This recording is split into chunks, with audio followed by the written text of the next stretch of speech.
Mercado de Consumo faz cobertura especial do UTalks, um evento promovido em São Paulo para falar de transição energética. Esse evento é promovido em parceria com a Ultragaz e trouxe aqui vários insights, várias provocações para a indústria especialmente sobre esse assunto. A gente fez um panorama aqui, os especialistas, convidados fizeram um panorama do momento da indústria brasileira, na comparação inclusive com a indústria no mundo afora, com a situação econômica mundo afora, e como esse momento é favorável ou não, cria oportunidades ou não, para esse movimento de transição energética pelo qual o mundo inteiro também tem passado. Ao meu lado aqui, o Rodrigo Faveta, CFO do Pacto Global da ONU no Brasil. Rodrigo, obrigada por estar aqui com a gente mais uma vez. Prazer. Prazer é nosso. Rodrigo, eu queria que você conceituasse um pouco para a gente essa expressão que está tão em voga, tão falada, que é a tal da transição energética, O que ela significa na prática?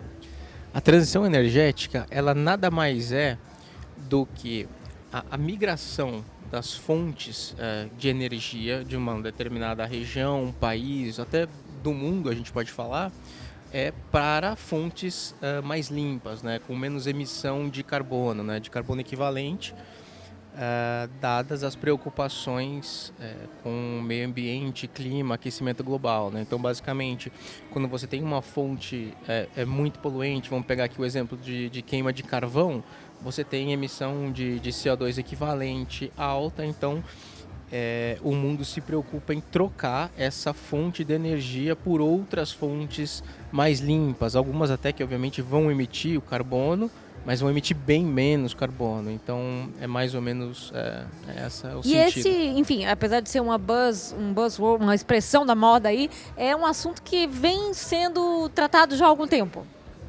Faz tempo. Quer dizer, se a gente for pensar em quanto tempo aí que a gente está falando de aquecimento global, E a gente pode até pensar mais de século atrás, que é durante a Revolução Industrial que a gente tem a primeira migração de matriz energética em que a gente passa a adotar, o mundo passou a adotar ali, o carvão, depois petróleo, derivados de petróleo, como fonte de energia, E naquela Você diria que nessa época era mais uma questão de economia, ou quer dizer, de evolução, de inovação, do que de sustentabilidade, e agora ali não era nada ligado à sustentabilidade, ali era puramente inovação, foi realmente um boom, porque o nível de energia, antes a energia estava muito atrelada, o horsepower, o HP, o que era realmente a força do cavalo que era utilizada, pré-revolução industrial. E aí chega o carvão, chega o petróleo e se permite ali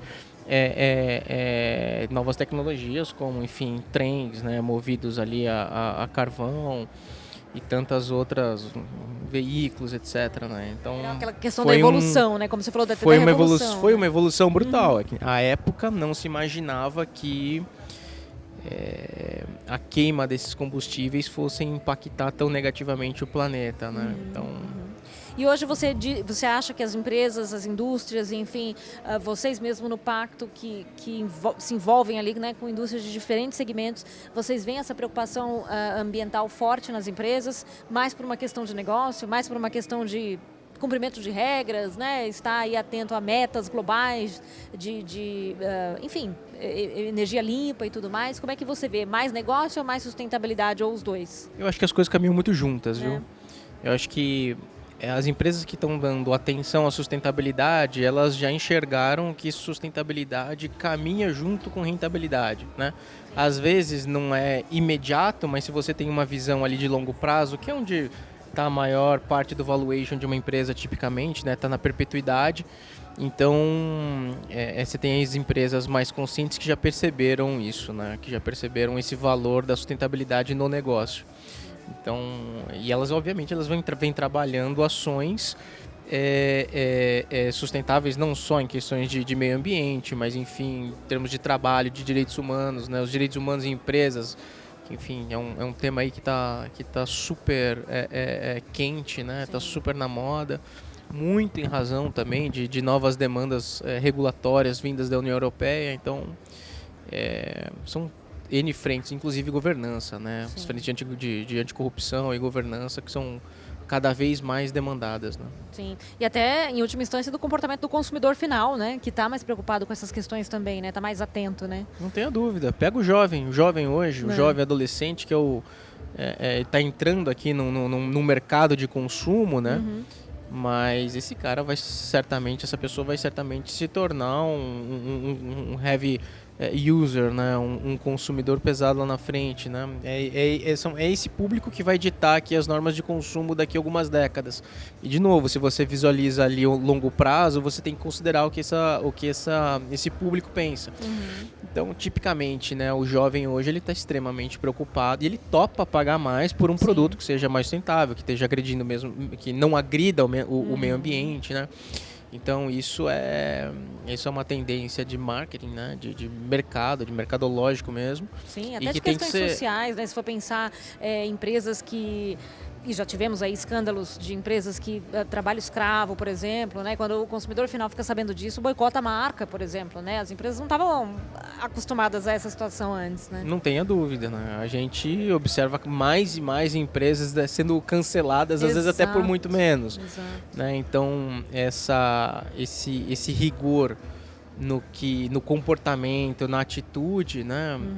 Essa é uma observância que tem que estar cada vez mais presente, não só na administração, mas nas próprias instâncias de governança, né? No conselho de administração, nos comitês, né? De, enfim, integridade, etc. Então isso tem que estar muito observado, né? Total. Você falou uma coisa muito interessante no painel, que foi a questão do aculturamento, né? Quando a gente fala, por exemplo, de transição energética, e aí acho que tem a ver com todas essas questões de ESG que você comentou, mas a questão, a necessidade, na verdade, ou o cuidado que se deve ter quando se traz um tema desse para dentro da empresa. Porque quando a gente fala em transição, muitas vezes está falando de um investimento novo, né, inicial, um gasto mesmo inicial, né?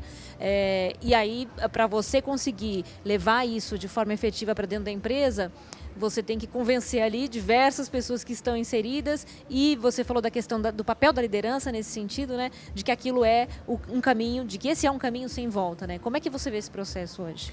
A história tem que estar muito bem amarrada. Ela tem que estar amarrada, né? A administração tem que amarrar com os investidores, com os conselheiros, com os funcionários, com os consumidores, né? Com a cadeia de fornecimento. Então, essa é uma história que a gente, né, faz uma analogia quando um executivo ele vai para uma rodada de investimentos, né? Vai fazer ali um fundraising. Ele tem que contar uma história para o investidor, mas assim, no fundo ele tem que contar essa história para todas as partes que estão envolvidas, né? E essa questão de sustentabilidade, gente, já não tem a menor possibilidade de ser negligenciada. Isso tem que estar, isso está extremamente na pauta. O investidor está perguntando, né? O colaborador está questionando, enfim, se você quiser trabalhar questões ali de a churn de funcionários, né? Ou seja, evitar que um funcionário saia da empresa, isso nesse público jovem que a gente comentou há pouco é super importante. O fato da empresa estar engajada em questões sociais, em questões ambientais, de mostrar que ela é uma empresa que tem uma governança sólida, robusta, que está, enfim, preocupada com essas temáticas, isso é fundamental para a perpetuidade da empresa, né? Super obrigada, Rodrigo, mais uma vez, pela presença no evento e pela entrevista aqui concedida para o Mercado e Consumo. Imagina, um prazer enorme, viu?